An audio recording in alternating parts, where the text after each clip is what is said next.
तो आइए आज हम बात करते हैं कि मतदान से हम किसी भी ग्रह को कैसे मजबूत कर सकते हैं।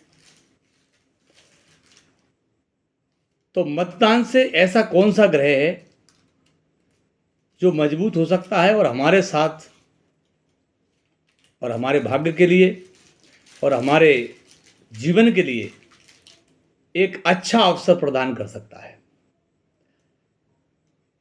जैसे मान लीजिए 9 ग्रह होते हैं और 9 ग्रह में सभी ग्रह किसी न किसी संबंधी से संबंध रखते हैं। जैसे चंद्रमा है तो माँ से संबंध इसका होता है, मंगल है भाई से संबंध होता है, शुक्र है पत्नी से संबंध होता है। ऐसे प्रत्येक ग्रह का हमारे परिवार के, हमारे जीवन में जो लोग हमसे जुड़े हैं उन सब से किसी न किसी प्रकार का हमारा संबंध होता है। तो अब बात करते हैं हम कि मतदान से किसका संबंध है, मतदान करने से किसका संबंध है। तो मतदान के लिए पहले हम विचार करेंगे कि मतदान हम किसके लिए कर रहे हैं। मतदान हम सरकार के लिए कर रहे हैं, किसी नेता के लिए नहीं कर रहे हैं, हम किसी व्यक्ति विशेष के लिए नहीं कर रहे हैं।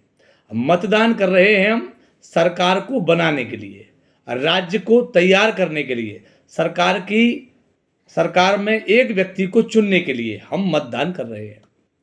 तो अब सरकार का जो कारक ग्रह है वो कौन सा है? सरकार का जो कारक ग्रह है वो है सूर्य।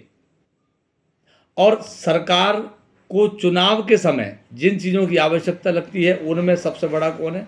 पुलिस विभाग। तो पुलिस विभाग मंगल का कारक है और सरकार सूर्य का कारक है। क्योंकि जब किसी कुंडली में देखा जाता है राजनीतिक क्षेत्र में या उसको राजयोग देखा जाता है अथवा जो भी देखा जाता है तो उसमें हमको सूर्य से ही देखना पड़ता है। तो यहाँ देखेंगे हम कि अगर हम मतदान करते हैं तो हमारा सूर्य मजबूत होता है। अब सूर्य मजबूत होकर हमको क्या लाभ पहुँचाएगा? सूर्य हमको मजबूत होकर के शासकीय लाभ पहुँचाएगा। जो लोग शासकीय कर्मचारी हैं, जो लोग शासकीय काम करते हैं, किसी अच्छे पद पर जो सरकार में बैठे हुए हैं, उनके लिए ये अति आवश्यक रूप से बहुत अच्छा काम करेगा। यानी ये हमको राजा, सूर्य कौन है? राजा है। तो राजा चुनने के लिए हमको सूर्य का उपयोग करना पड़ेगा, सूर्य के बारे में हमको जानना पड़ेगा, तब हम राजा चुन पाएंगे। तो यहाँ इसी प्रकार से जो है अगर हम देखते हैं तो हम सभी का दान है। जैसे मान लीजिए चंद्रमा का दान चावल है, मंगल का दान गुड़ है, या मंगल का दान और दूसरी चीज़ें हैं, या शुक्र की चीज़ें सफ़ेद चीज़ें हैं। ऐसे ही जो है सूर्य का दान क्या है? मतदान। वैसे तो दूसरी चीज़ें हैं लेकिन मैं एक मुहावरा बनाकर कह रहा हूँ कि इसे मतदान। तो अगर आप दिनांक 7 मई 2024 को अगर मतदान करते हैं तो अगर आपका सूर्य कमज़ोर है तो सूर्य आपका ताकतवर बनेगा, क्योंकि आपने मतदान किया है, राज्य सरकार को सहयोग किया आपने। तो इसलिए आप जो है दिनांक 7 मई 2024 को मतदान अवश्य करें।